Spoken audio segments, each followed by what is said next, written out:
السلام عليكم ورحمة الله وبركاته. طلاب وطلبة جريد 5 معاكم من غادة مدرسة المرحلة الابتدائية والإعدادية. لو حابين الفيديو والشرح يعملوا متنسوش تعملوا لي لايك وسبسكرايب وتفعلوا الجرس عشان يوصل لكم كل جديد. النهاردة حبايبي هنكمل يونت 5، وصلنا لحد ليسون 4. هو ام اي الاسبوع ال11 ويك 11. خلاص كده احنا بعد يونت 5 هنخش على ستوري باذن الله على طول.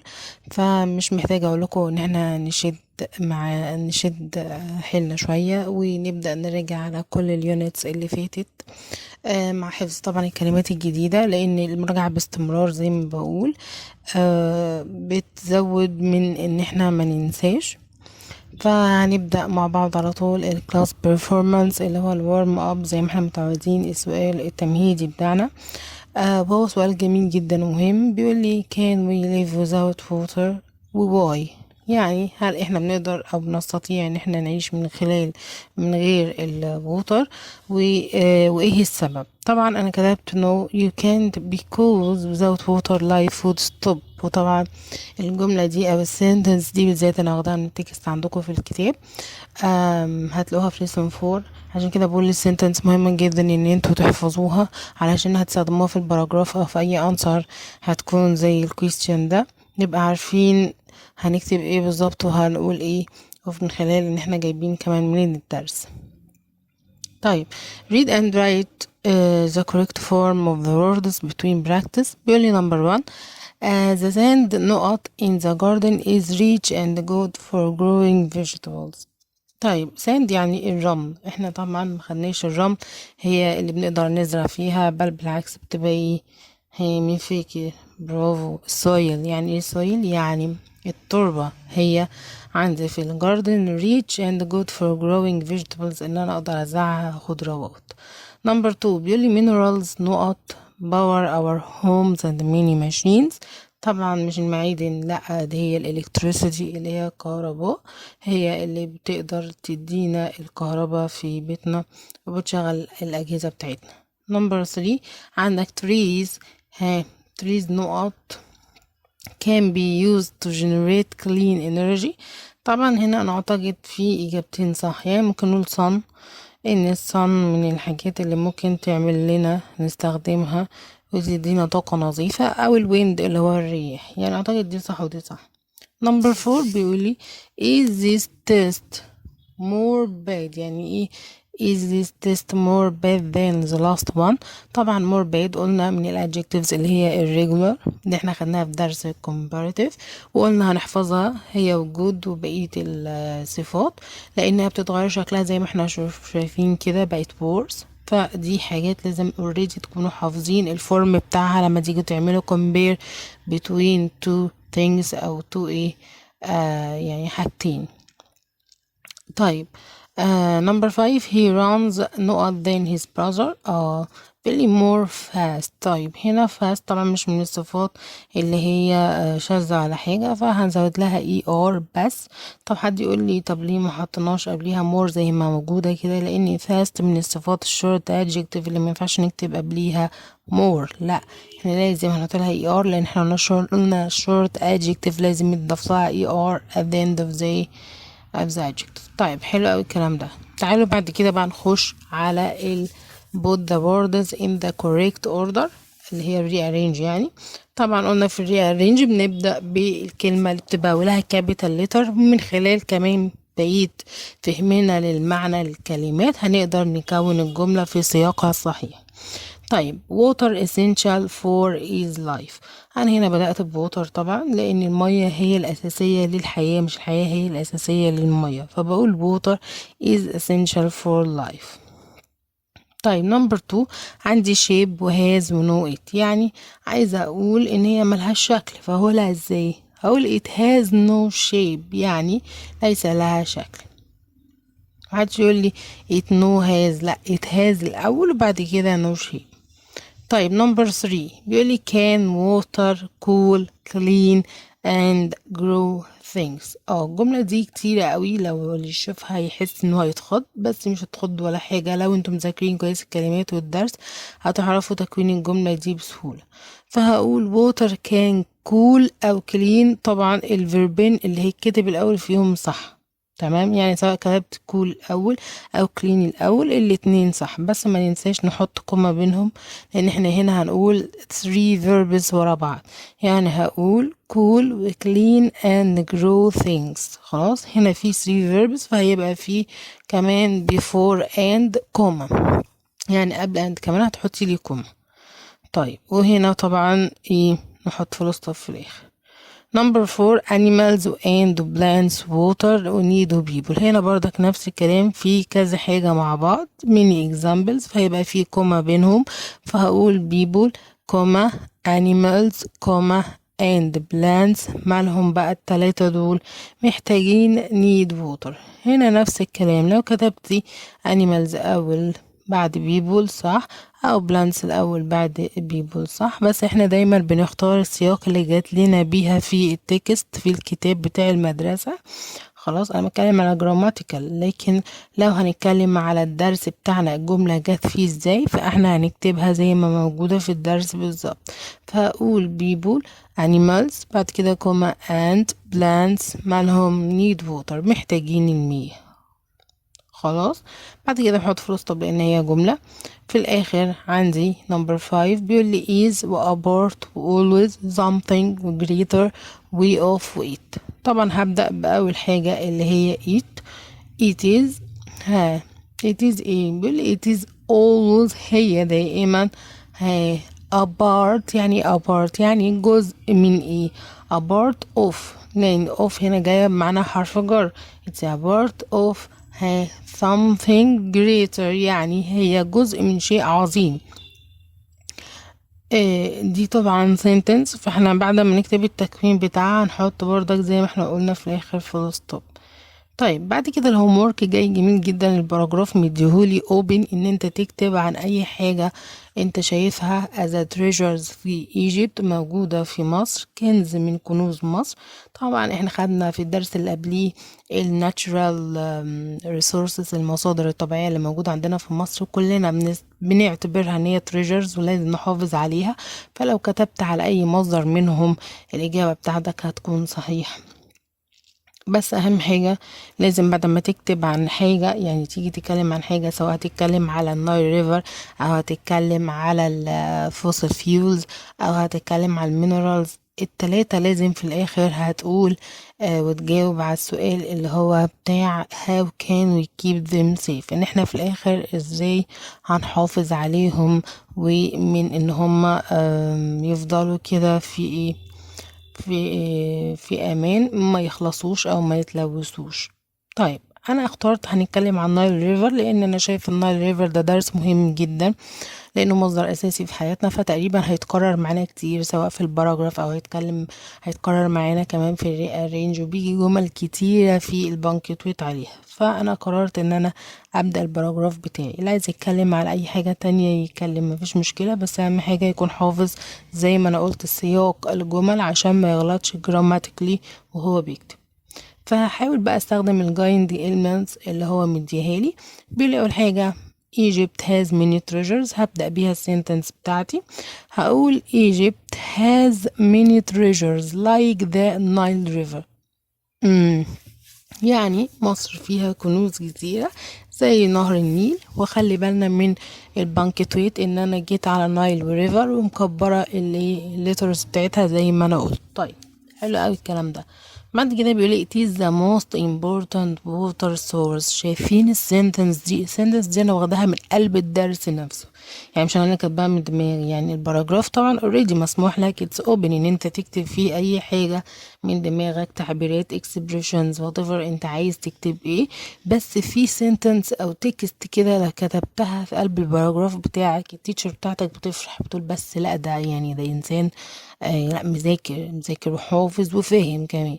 فانت لما تيجي تكتب له جمله زي دي it's the most important water source، ان هو مصدر اساسي في مصدر مياه اساسي in Egypt، لا انا هفهم كده ان انت مذاكر.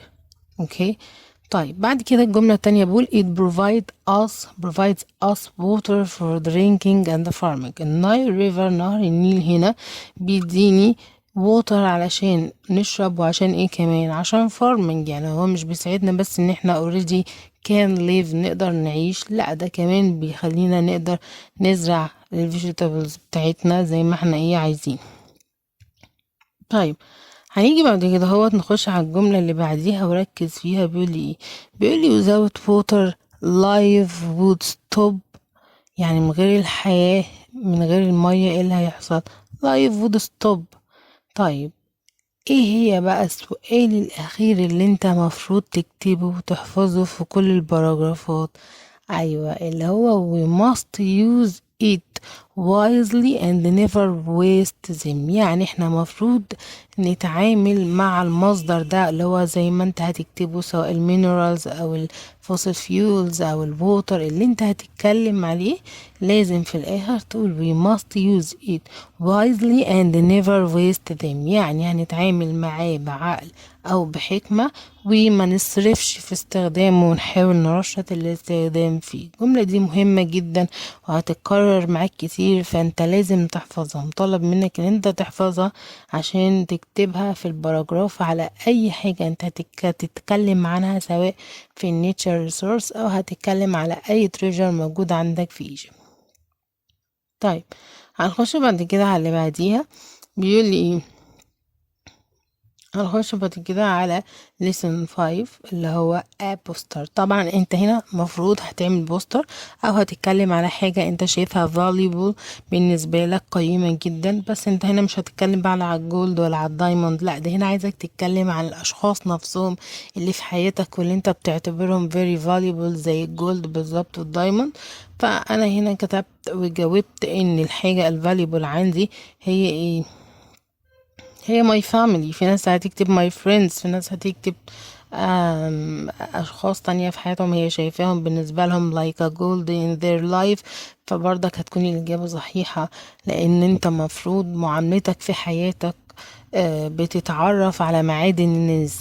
معادن الناس دي في منهم بيبقى غالي زي الذهب، وفي منهم بيبقى قليل كده، تحس ان هو لا العقل بتاعه مش من الحاجات اللي هي هتجذبك تبقى attractive ان انت طول الوقت تعمل discussion تتكلم معاهم.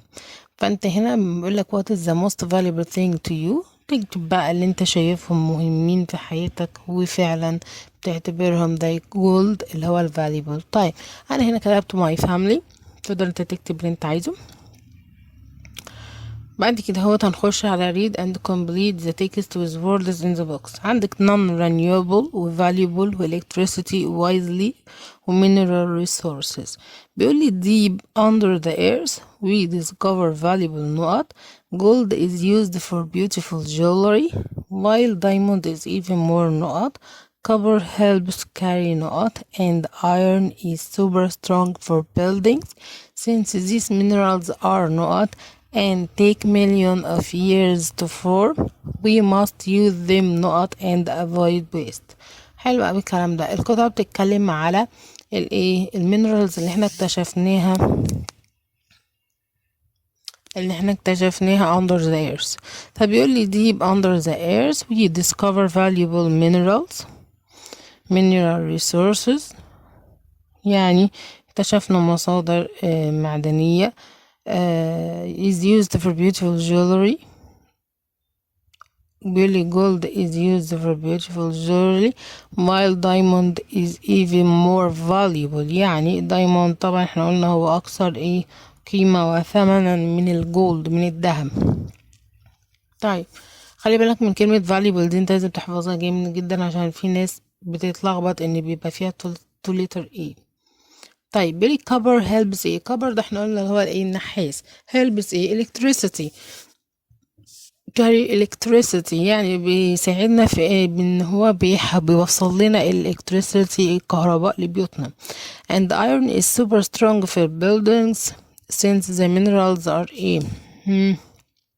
للأسف الشديد هي non renewable، يعني غير متجددة، فاحنا لازم نحافظ عليها ونرشد في استخدامنا ليها. طيب and take millions of years to form، يعني بتاخد ملايين السنين عشان تتكون تاني. فسو لذلك ان احنا ايه we must use them wisely، نتعامل معاها بإحكام. نخش بعد كده على activity number 2. بيقول لي put the words in the correct order. هنحط الوردز بتاعتنا في الفورم الصحيح بتاعها. فتعالى نقرا الكلمات الاول. بيقول لي resources و natural و protect و our و we و must. هنبدا زي ما احنا اتفقنا الجمله بتاعتنا بالسبجكت اللي هو اوله كابيتال اللي هو we، ماشي. وبعد ما اكتب وي هشوف الاول المين فيرب بتاعي هنا ايه بروتكت. طيب انا قبل ما اكتب بروتكت عندي ماست، انا قلت الموديل فيربس او الهيلبنج فيربس لازم تيجي على طول بعد السبجكت. فانت هتقول وي ماست بروتكت اور natural resources ولا resources natural، مين هتتكتب الاول؟ طبعا انت الكلمه دي خلاص حفظتها اتكررت معاك مليون مره، فانت اول لما تلاقيها متلخبطه كده هتكتبها بتكوينها الصحيح اللي هو natural resources على طول. يبقى we must protect our natural resources. طيب هنيجي بعد كده نمبر 2. بيقول لي how minerals we get do.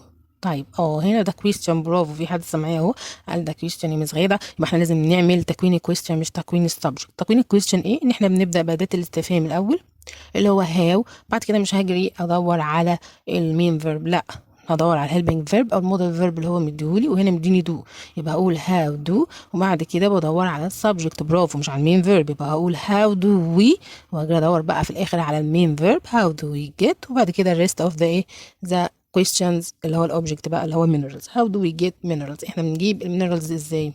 طيب نمبر 3. هنا الجملة هقراها معاكم. story وذا وليتر وديجر واباوت وإز وات، برضك ده question برضك، فهبدأ بوات وهحط بعد كده الهيلبنج فيرب اللي هو مديهولي is. what is فين السبجكت بقى؟ what is the story، يعني ايه هي القصة بتاعة الليتل ديجر؟ فهنا اعتقد في زي كمان ناقصة، يعني المفروض what is the story about the little digger، ايه هي قصة the little digger؟ فهو كاتب little digger بس من غير زي، فاحنا هنكتبها زي ما هو مديهولنا، بس جراماتيكلي لازم يبقى في زي كمان، يبقى what is the story about the little digger. خلاص. طيب عشان بس ما تحسوش ان في حاجه غلط، يعني لما تيجي تتكلموا تقولوا what is the story about little digger، لا هو المفروض في هنا a او they، يعني what is the story about the little digger او about a little digger. طيب هنيجي بعد كده على نمبر 4. بيقول لي water وكان وشيب وذا وورلد وهاو. هو عمال يديني في اسئله، احنا بالنا في الاكسرسايز ده عمالين نكون في اسئله، فهبدا بردك بهاو أداة الاستفهام، بعد كده الموديل فيرب هنا كان، هيبقى هاو كان، هجري على السبجكت مش المين فيرب. طيب هاو كان ووتر، ازاي الووتر بتقدر ان احنا هاو كان ذا ووتر، ازاي الووتر بتعمل لنا ايه shape the world، يعني هاو كان ذا ووتر shape world. طيب احنا المفروض هنا عندنا لما بنيجي نعمل سؤال زي ما انا قلت هنبدا بأداة الاستفهام وبعد كده المين فيرب بعد كده هيلبنج فيرب وبعد كده الايه المين فيرب بعد كده بقيه الجمله. يبقى هاو كان ووتر shape the world، يعني ازاي المياه بتقدر تشكل لنا الحياه بتاعتنا.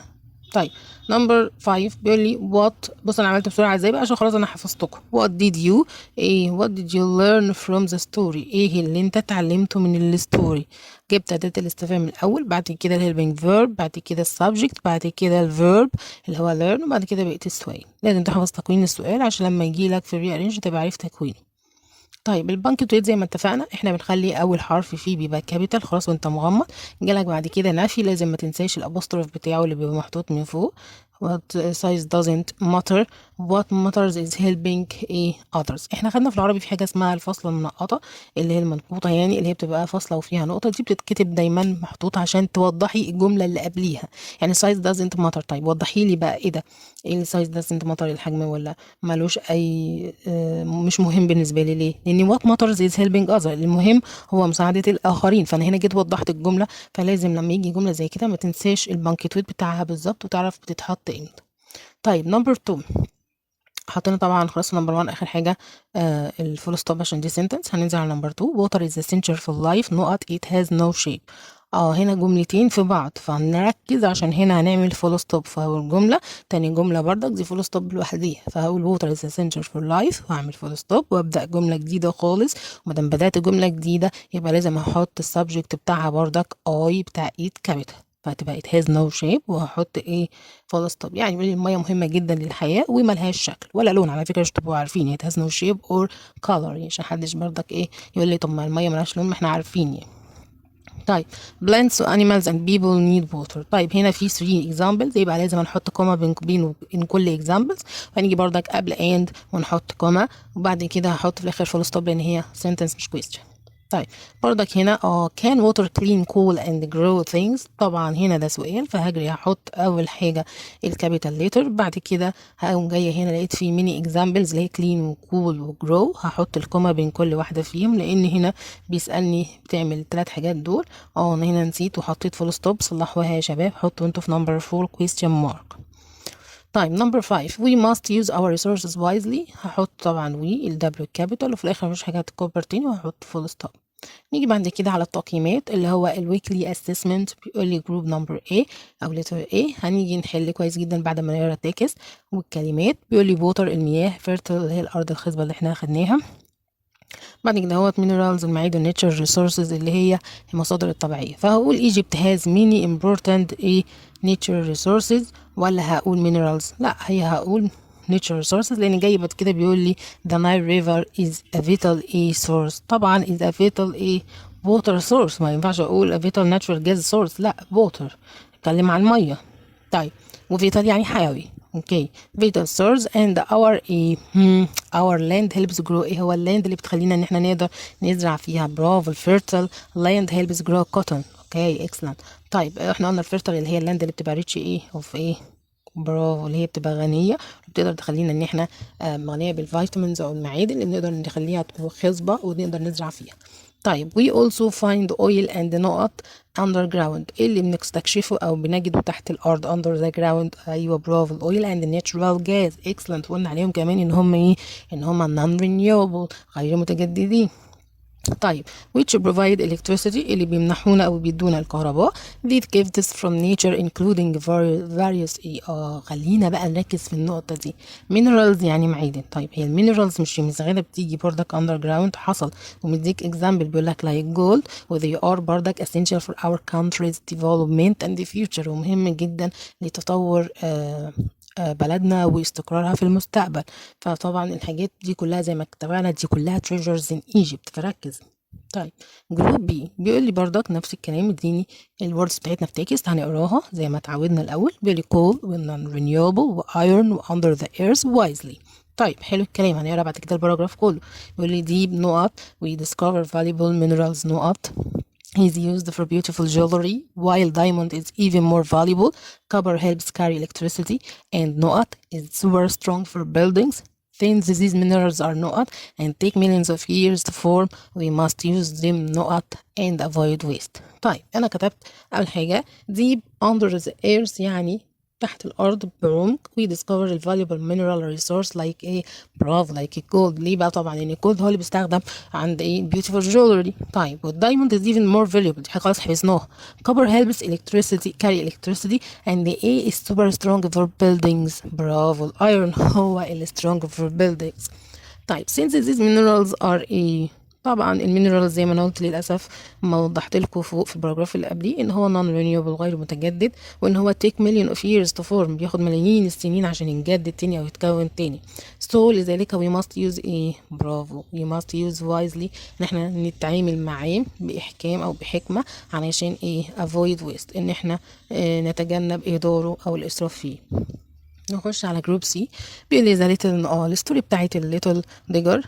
طبعا من غير ما اقول لكم ايه هي الانسرز اكيد في ناس حلت على طول لان الستوري كانت فيري انترستنج، كانت شيقه جدا والناس حبتها. فبيقول لي ذا ليتل نقط watched the big A get stuck in thick mud while trying to load its other machines tried to help but had to the small digger didn't give up and worked hard clearing a knot around the ship. Its determination showed that even small helpers can solve big problems. حلو الكلام ده. Billy the little digger watched the big ship get stuck in thick mud while trying to load its cargo. طبعا قلنا cargo اللي هي الحمولة. و other machines tried to help كان بيحاولوا يساعدوا لكن في الآخر اللي حصل لهم had to give up إن هم استسلموا. قلنا give up معناها not to trying إن أنت توقف محاولة خلاص. طيب small digger طبعا didn't give up، هو الوحيد اللي ما استسلمش worked hard و clearing a path around the ship و حاول ينظف الطريق حوالين الشيب عشان تقدر تتحرك، وده اللي ساعده في ان هو ينجح في حل المشكلة، عزيمته وإرادته. طبعا حبايبي بنكون هنا خلصنا يونت 5. بعد كده ان شاء الله نخش على ستوري برضك جميله وشيقه. بتمنى لكم النجاح والتوفيق. لو عجبكم الشرح ما تنسوش تعملوا لي سبسكرايب وتفعلوا الجرس عشان يوصل لكم كل ما هو جديد ان شاء الله، والحلقه التانية تكونوا متابعيني فيها. لو في اي استفسارات يا ريت تكتبوا لي في كومنت وانا هرد عليكم. والسلام عليكم ورحمه الله وبركاته.